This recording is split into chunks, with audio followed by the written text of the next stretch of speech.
नमस्कार दोस्तों। आज हम चर्चा करेंगे reorganisation of state in India, भारतीय राज्यों का पुनर्गठन। जब हमारा देश आज़ाद हुआ था तब कई सारे लिंग्विस्टिक ग्रुप थे जो कि लैंग्वेज के बेसिस पर चाहते थे कि राज्यों का पुनर्गठन हो। उसी क्रम में जो सरकार थी, नेहरू सरकार, उस समय राज्यों का पुनर्गठन करने के लिए कुछ कमीशन को बैठाती है। वो कमीशन लैंग्वेज के बेसिस पर था। उस क्रम में पहला जो कमीशन था, एसके धर कमीशन था। इस कमीशन को जून 1948 में समय दिया गया कि आप लैंग्वेज के बेसिक पर कोई राज्य का पुनर्गठन हो सके, आप कुछ इस पर निर्णय दीजिए। तो ये जो कमीशन थी, एसके धर कमीशन, ये अपना रिपोर्ट दिसंबर 1948 में पेश करती है और बताती है लैंग्वेज जो है वो एक क्राइटेरिया नहीं हो सकता है राज्यों का पुनर्गठन करने के लिए। अगर हो भी सकता है राज्यों का पुनर्गठन करने के लिए तो एक एडमिनिस्ट्रेटिव यूज हो सकता है, प्रशासनिक व्यवस्था जिस प्रकार से अच्छा तरीका से चलाया जा सकता है, तो प्रशासनिक व्यवस्था को देखते हुए उस पर राज्यों का पुनर्गठन करना चाहिए, ना कि लैंग्वेज के बेसिस पर। फिर जो अगला कमीशन लैंग्वेज के बेसिस पर गठन किया गया था वो था जेवीपी कमेटी। ये भी 1948 में गठन किया गया था, दिसंबर 1948 को। और ये कमेटी जो थी, ये अपना जो रिपोर्ट है ये अप्रैल 1949 को देती है। इस कमेटी में जो मेंबर थे वो 3 थे। जवाहरलाल नेहरू थे, वल्लभ भाई पटेल थे और पटाभी सीतारामैया थे। ये कमेटी भी कहती है कि लैंग्वेज पैरामीटर नहीं हो सकता है स्टेट को रीऑर्गेनाइज करने का। तब क्या होता है कि एक गार्डियन एक्टिविस्ट थे, पोट्टी श्री रामलू नाम था इनका। 1952 में इन्होंने एक हंगर स्ट्राइक किया और बोला कि एक सेपरेट स्टेट चाहिए तेलुगु के लिए। तेलुगु जो स्पीकिंग लोग थे उनके लिए एक सेपरेट स्टेट चाहिए। तो ये 56 दिन का हंगर स्ट्राइक करते हैं और फिर ये मतलब गुजर जाते हैं।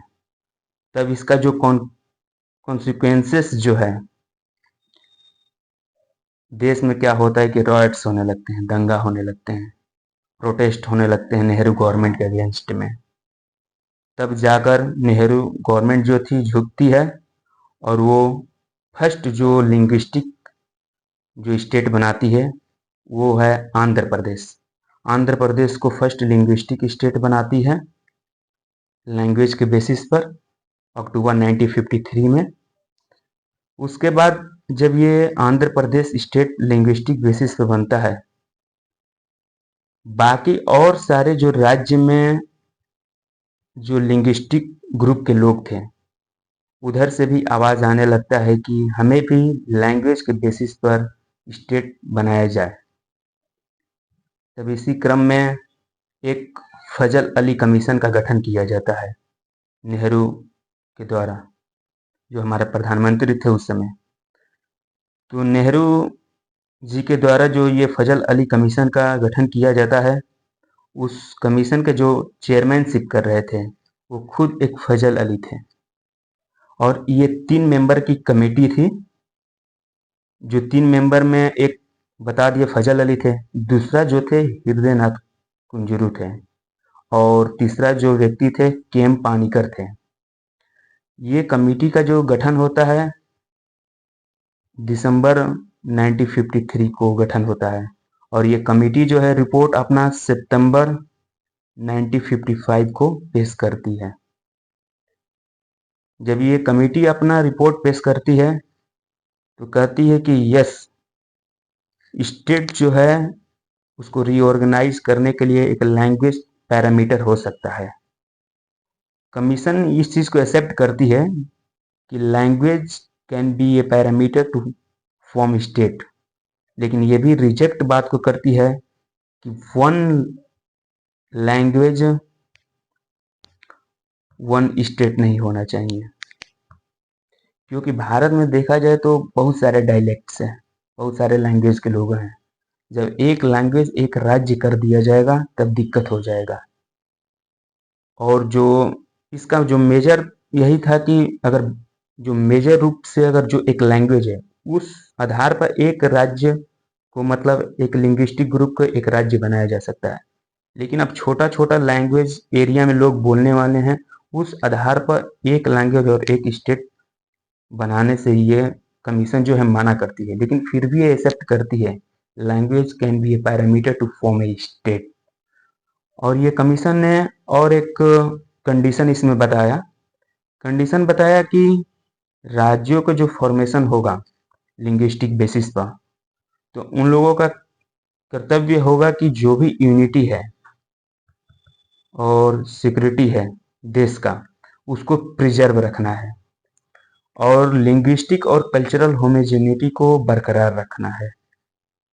तब इसी क्रम में क्या होता है कि राज्यों को फॉर्मेशन के लिए स्टेट रीऑर्गेनाइजेशन एक्ट 1956 पास होता है। जब स्टेट रीऑर्गेनाइजेशन एक्ट 1956 पास होता है तो इसमें 7th कॉन्स्टिट्यूशनल अमेंडमेंट एक्ट किया जाता है। और ये एक्ट पास होता है, जब एक्ट पास होता है तो इसमें 14 राज्यों को बनाया जाता है और 6 केंद्र शासित प्रदेश को बनाया जाता है, यूनियन टेरिटरीज को। और जो फर्स्ट लैंग्वेज के बेसिस पे बना है, लिंग्विस्टिक बेसिस पे, वो 1953 में ही बन गया आंध्र प्रदेश। लेकिन जब स्टेट रीऑर्गेनाइजेशन एक्ट पास होता है 7th कॉन्स्टिट्यूशनल अमेंडमेंट एक्ट 1956 के द्वारा, तब 14 राज्यों और 6 केंद्र शासित प्रदेश का निर्माण किया जाता है। जैसे कि आप देखेंगे मुख्य राज्यों को, तो सिक्किम को 1975 में इसको 22वां राज्य के रूप में भारत के अंदर कर लिया गया था।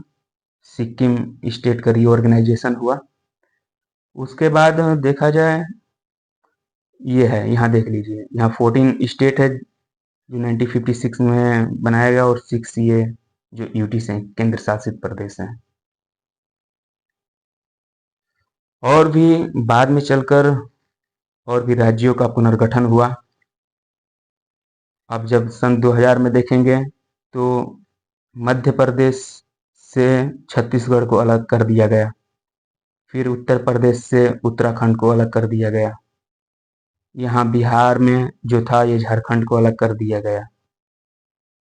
तो 15 नवंबर को ये बिहार को अलग किया गया था और यूपी को उत्तराखंड से 9 नवंबर को अलग किया गया था और मध्य प्रदेश को 1 नवंबर को।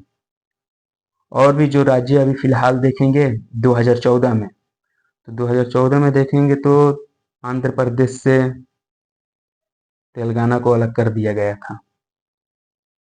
अभी हमारे 2019 में 5 अगस्त को Jammu Kashmir reorganisation act pass होता है, जो कि जम्मू कश्मीर को एक लेजिस्लेचर के साथ क्रिएट कर दिया जाता है, केंद्र शासित प्रदेश, और लद्दाख को विदाउट लेजिस्लेचर इसको क्रिएट कर दिया जाता है केंद्र शासित प्रदेश के रूप में। और भी सारे स्टेट हैं। अभी देखेंगे वर्तमान में तो यही भारत का मैप है, जो कि 28 स्टेट हैं और 8 यूटीज हैं। और दादरा नागर हवेली और दमन दीव को मर्ज कर एक केंद्र शासित प्रदेश कर दिया गया है, इसलिए 8 ये यहाँ केंद्र शासित प्रदेश हैं। और आप सभी लोग मेरे चैनल को सब्सक्राइब कर लीजिए और वीडियो अच्छा लगे तो लाइक कीजिए, कमेंट कीजिए, शेयर कीजिए। और भी पॉलिटी से रिलेटेड नेक्स्ट वीडियो में अपना अलग सब्जेक्ट पर चर्चा करेंगे या इसी टॉपिक पर चर्चा करेंगे पॉलिटी में। ठीक है, सभी दोस्तों को नमस्कार।